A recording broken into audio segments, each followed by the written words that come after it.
Good morning and welcome to Monday Matins for April 19th.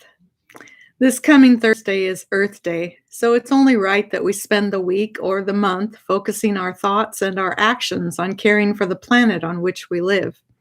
The writer of Genesis tells us the very first commandment God gave to humankind was for us to tend to her.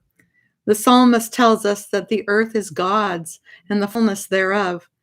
Isaiah's words are grievous, telling the earth's inhabitants that they have broken covenant with God and defiled the earth, leaving it withered and mourning.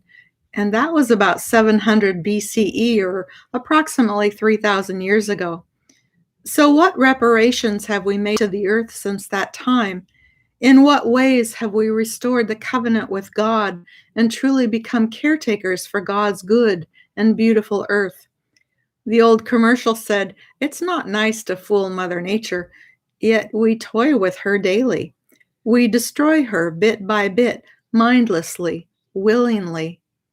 This is an article written by Nischala Joy Devi, a yoga teacher, healer, and author. Deepen your connection to the earth and find new ways to care for her. I have a fond memory from some years ago of accompanying my teacher, Sri Swami Satchidananda, one of the 20th century's great yoga masters, on a walk in the park. I was one of 3 people walking behind him, and I was enjoying the beauty of the day and the feel of the soft, slightly damp grass under my feet. Realizing that many creatures were living in the earth beneath my feet, I was aware that my actions would be causing harm to them.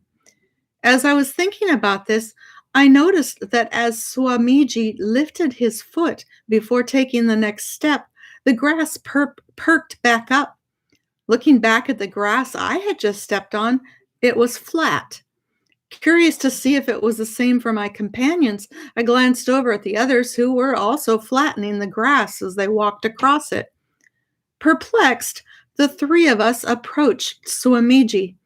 "Why is it," we asked, "that when you walk on the grass it stands back up when you lift your foot, while the grass under our feet stays pressed to the earth?"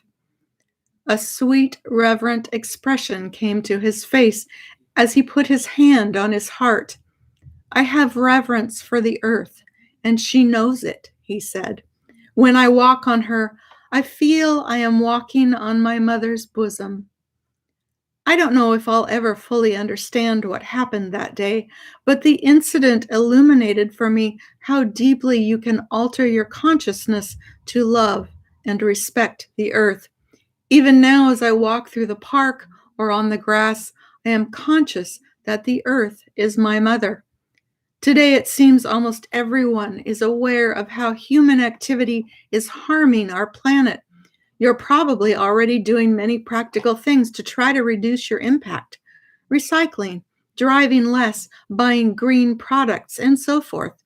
If you want to go deeper, you can begin a practice of cultivating gratitude and reverence for the earth. As that moment with Samiji suggested, when your actions are fueled by an inner heart-centered consciousness, you can affect the larger world in innumerable positive ways. Feel the connection. Too often, the habits of our everyday lives tend to cut us off from the earth. Yet, the reality is that we are intimately joined to her. We are not just living on the earth, we are the earth. Our bodies, after all, are made of 70% water.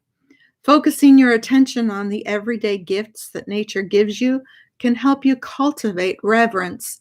In my own life, just placing my feet on the floor to connect with the earth first thing in the morning fills me with gratitude. Splashing warm water on my face connects me to the water that flows all over the planet. Drawing air deeply into my lungs as I glimpse the first rays of the sun brings a sense of joy, because fire, air, and prana, that's the energy that flows through us, have united in me. In those first moments of waking, I feel a deep connection and gratitude to the earth. When we remember these connections with gratitude, we can experience groundedness, a sense of belonging, and a feeling of abundant well being. This week and beyond, let us love our mother well. Let us find new ways each and every day to care for her, to teach others to do the same, and to truly leave things better than we found them. Have a great Earth Week, and bye.